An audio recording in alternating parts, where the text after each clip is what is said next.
नमस्कार विद्यार्थी मित्रांनो, स्वागत आहे तुमचं परत एकदा करिअर एक्सपर्ट चॅनल मध्ये।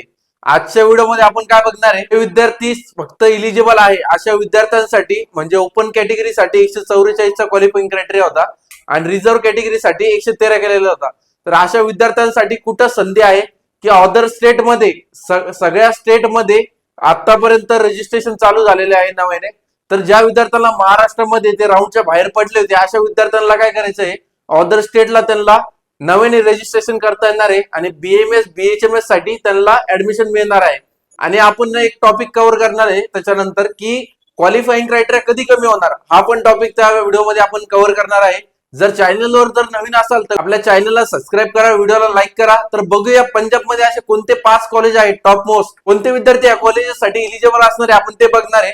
तर बघूया कोणते टॉप मोस्ट 5 कॉलेजेस आहेत ते बघणार आहे। चला तर बघूया मग फर्स्ट जे कॉलेज आहे पंजाब साठी, तर त्या कॉलेजचं नाव आहे गुरु नानक आयुर्वेदिक मेडिकल कॉलेज। त्या कॉलेजचं फी स्ट्रक्चर किती असणार आहे, साधारण तुमचं जे बजेट असणार आहे 12 ते 18 लाखामध्ये तुम्हाला ओव्हरऑल पूर्ण बजेट बसणार आहे। आणि त्यानंतर तुमची हॉस्टेल मेस जी काही आहे ती पर इयर तुम्हाला 75,000 असणार आहे। आणि त्यानंतर तुमची इलिजिबिलिटी काय राहणार आहे, त्याच्यामध्ये ओपन कॅटेगरीसाठी 144 प्लस विद्यार्थी पाहिजे आणि त्यानंतर रिझर्व्ह कॅटेगरीसाठी 113 प्लस पाहिजे। तर तुम्हाला राऊंडच्या बाहेर जर तुम्ही पडला आहात तर तुम्हाला ही चांगली ऑपॉर्च्युनिटी आहे की अदर स्टेट मध्ये तुमचं ऍडमिशन होणार आहे। तर बघा असा जे काही स्ट्रक्चर आहे, म्हणजे समोर फ्रंट व्ह्यू आहे कॉलेजचं, गुरु नानक आयुर्वेदिक मेडिकल कॉलेजचं तुम्ही बघू शकता। त्यानंतर हे कॉलेजचं कॅम्पस आहे, कॉलेजचं जी काही मोठी बिल्डिंग आहे ती आहे। आणि त्यानंतर हे कॉलेजचं हॉस्पिटल आहे गुरु नानक आयुर्वेदिक मेडिकल कॉलेजचं, त्याचं जे बजेट आहे एकदम सेम 12 ते 18 लाखामध्ये तुम्हाला बसणार आहे। ओके, तर सेकंड नंबरचं जे कॉलेज असणार आहे खालसा आयुर्वेदिक मेडिकल कॉलेज, त्या कॉलेजची ही बिल्डिंग आहे, पूर्ण जे स्ट्रक्चर आहे कॉलेजचं हे असणार आहे तुमचं फ्रंट व्ह्यू। आणि इलिजिबिलिटी काय असणार आहे, ओपन कॅटेगरीसाठी सेम 144 प्लस पाहिजे, म्हणजे फक्त इलिजिबल कॅन्डिडेट असणार आहे या कॉलेजेससाठी। रिझर्व्ह कॅटेगरीसाठी पण 113 प्लस असणार आहे आणि त्यानंतर बजेट ते 12 ते 18 लाखामध्ये तुम्हाला बसणार आहे। आणि जर हॉस्टेल मेस जर बघितलं 75,000 ते 80,000 पर्यंत राहणार आहे तुम्हाला। आणि त्या कॉलेजच्या अजून काही स्ट्रक्चर आहे, फोटोज आहे, आपण ते बघणार आहे। तर असं त्याचं म्हणजे जे काही कॅम्पसचा एरिया आहे तो अशा प्रकारे आहे। आणि त्यानंतर पुढचा जो व्ह्यू असणार आहे म्हणजे एकदम बिल्डिंगच्या समोर फोटो काढलेला आहे स्टुडंट्सनी।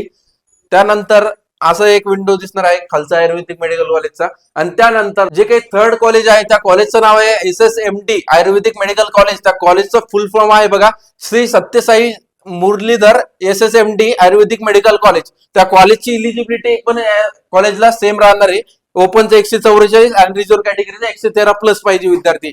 बजेट पण सेम असणार आहे 12 ते 18 लाख आणि हॉस्टेल मेस 75 ते 80,000। ओके, तर त्या कॉलेजचा फ्रंट व्ह्यू आहे आणि त्यानंतर कॉलेजचं कॅम्पस आणि जी काही बिल्डिंग आहे अशा प्रकारे असणार आहे। आणि त्यानंतर आपण काय बघणार आहे की कॉलेजचं जे काही कॅम्पस आहे अशा प्रकारे तुम्हाला दिसणार आहे। आणि त्यानंतर जे काही तुमचं कॉलेजची बिल्डिंग आहे एंटर करायची एंट्रन्स ती अशा प्रकारे असणार आहे। आणि त्यानंतर आपलं 4 नंबरचं जे कॉलेज आहे माई भागो आयुर्वेदिक मेडिकल कॉलेज, या कॉलेजची जी बिल्डिंग आहे भव्य दिव्य बिल्डिंग आहे मोठी, त्या कॉलेजचा फ्रंट व्ह्यू असा असणार आहे। आणि इलिजिबिलिटी पण सेम असणार आहे, जी काही ओपन साठी होती आणि रिझर्व्ह कॅटेगरीसाठी होती। बजेट पण सेम असणार आहे 12 ते 18 मध्ये। ते डिपेंड करतं की विद्यार्थ्यांना किती मार्क आहेत, त्या मार्क्स नुसार बजेट आपण ठरणार आहे। तर हॉस्टेल मेस पण सेम असणार आहे 75 ते 80,000। त्याच्यानंतर जी काही कॉलेजची बिल्डिंग अशी असणार आहे। आणि त्यानंतर कॉलेज खूप मोठं आहे बरं का, या कॉलेजचं तुम्ही हॉस्पिटल जर बघितलं अशा प्रकारे असणार आहे आणि कॅम्पस पण तुम्ही बघू शकता। आणि त्याच्यानंतर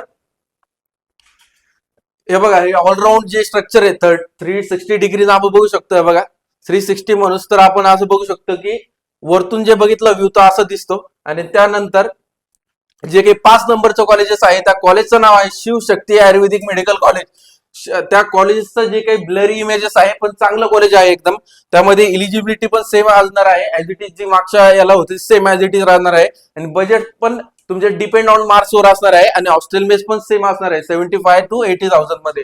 आणि त्यानंतर जे काही फ्रंट व्ह्यू जर आपण बघितलं शिवशक्ती आयुर्वेदिक मेडिकल कॉलेज जर आहे तर तिथं आपले जे काही भोलेनाथ आहे त्यांची मूर्ती दिसती समोर। आणि त्यानंतर जे काही कॉलेज आहे बघा बॅक साईडला बघा तुम्ही बघू शकता, बॅक साईडला असं कॉलेज आहे। आणि त्यानंतर तुमचं जे काही सेमिनार इव्हेंट अरेंज होता त्यासाठी असा हॉल असणार आहे कॉलेजचा। आणि त्यानंतर जे काही बाहेरून आपण बघतो कॉलेजेस त्या अशी दिसणार आहे। तर तुम्हाला काय करायचंय आणि लास्टला काय दिसणार आहे आपल्याला, थँक्यू. तर विद्यार्थी मित्रांनो, तुम्हाला पण या टॉप मोस्ट कॉलेजमध्ये जर ऍडमिशन करायचंय, तुमची इलिजिबिलिटी फक्त जी काही 144 आहे ओपनची आणि रिझर्व्ह कॅटेगरीसाठी 113 आहे. तर तुम्हाला काय करायचंय, फक्त खाली दिलेल्या नंबरवरती संपर्क करायचा आहे आणि पूर्ण जे काही ब्राउचर पाहिजे असेल तुम्हाला कॉलेजेसचं, तर तुम्ही फक्त व्हॉट्सअपला हाय टाकून ब्राउचर सेंड करू त्या कॉलेजेससाठी. आणि ज्या विद्यार्थ्यांमधून बाहेर पडले महाराष्ट्रामधून, तर अशा विद्यार्थ्यांना काय करायचंय, फक्त अदर स्टेट साठी ऍप्लिकेशन करायचंय, ऍडमिशन करून घ्यायचंय एकदम कमीत कमी खर्चामध्ये. आणि सगळ्यात मोठा टॉपिक म्हणजे काय, आता क्वालिफाईंग क्रायटेरिया कधी कमी होणार. मेन मुद्दा असा आहे की गव्हर्नमेंटचं डिसिजन चालू आहे, एनसीआयएसएमच्या थ्रू चालू आहे. तर थोडा वेट करायचा आहे तुम्हाला. 23 तारखेच्या आतच आपल्याला कळणार आहे, काही ना काहीतरी नोटीस येणार आहे. त्यानंतर जे काही कट ऑफ कमी झाल्याच्या नंतर परत पुन्हा एकदा सगळ्या स्टेट मधून नवीन रजिस्ट्रेशन चालू होईल. मग तुमचा खूप मोठा इथं फायदा होणार आहे. तर फक्त तुम्हाला काय करायचंय, वेट करायचं आहे. तोपर्यंत थँक्यू.